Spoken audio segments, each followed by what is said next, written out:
طالبانو ته د پاکستان اخطارونو نتیجه ورنکړه. اوس غواړي د خپل بادارانو په واسطه پرې فشار راوړي. دا چې څنګه، نو جزئیات همدلته وګورئ او چینل هم سبسکرایب کړئ.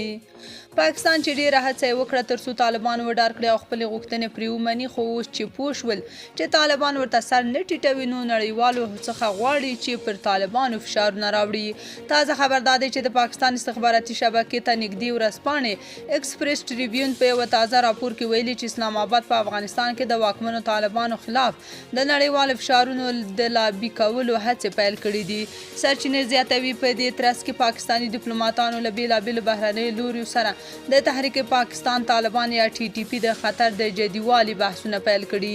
ویل شوي چې پاکستان بېلابېلو بهرنیو ډیپلوماټانو ته ویلي چې ټي ټي پي له داعش سره د خطر په شدت کې یو شان دی او هماغسې ویره ورڅخه پکار دی لکه داعش نه چې موجوده ده.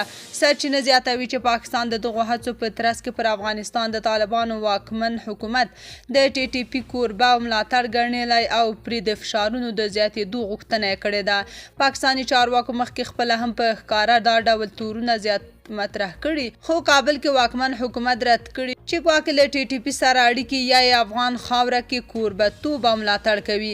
د طالبانو د رئیس الوزرا سیاسي مرستیال مولوي عبدالکبیر همدا روانه اونۍ هم کابل کې یو شمېر بهرنیو ډیپلوماټانو سره د ناستې پر مهال ټینګار وکړ چې د دوی تر واک لاندې د افغانستان خاوره د هیڅ کوم هیواد خلاف نه کارول کیږي.